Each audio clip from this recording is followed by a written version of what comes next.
AMD's layoffs don't mean that it's stopped hiring. There's good news in terms of salary for security specialists, and why big data centers don't always mean big numbers of jobs. I'm Mark Pfeffer, and this is the DiceTV update for Tuesday, December 6, 2011.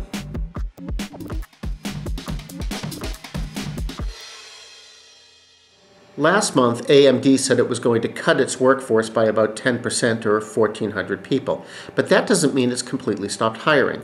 The company seems to be focused on engineers who know a lot about system-on-a-chip design, says VRZone.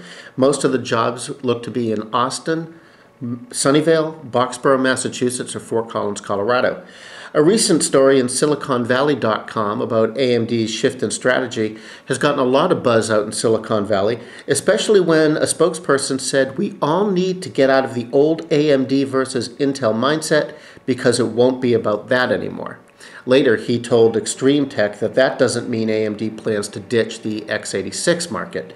He told Extreme Tech that the company's strategy is to accelerate growth by taking advantage of its design capabilities and delivering products that align with industry shifts toward low power, emerging markets, and the cloud. So hackers keep hacking and pay keeps rising for the people who know how to combat them.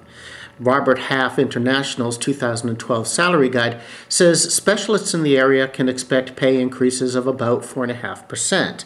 Chief security officers can see a bump of nearly 4%. Demand's going to be focused on mid-level and senior roles. Also, data security analysts will see average salaries rise by about 6%. That'll bring them to between $89,000 and $121,005, depending on their location and the level of security expertise that they have. Other highlights: network security administrators can expect raises of about 4.9%, system security administrators 4.6%, information security systems managers a bit more than 4%, and finally network security engineers about 3.8%. Corporate data centers don't generate a lot of jobs, the Washington Post reports. Since most data center design and programming is done somewhere else, the facilities don't just need a lot of people to run them once construction's over. To lay people, that seems crazy, but today capital investments that once would have generated thousands of jobs result in only a handful. That doesn't mean that local governments aren't falling all over themselves to attract these facilities, though. North Carolina legislators supposedly debated for all of a minute before modifying the corporate tax code to provide Apple with $46 million in tax breaks.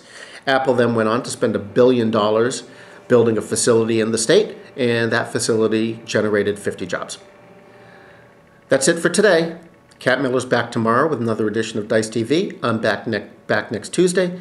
And until then, I'm Mark Pfeffer, the senior editor of Dice News, and we now return you to your regular desktop.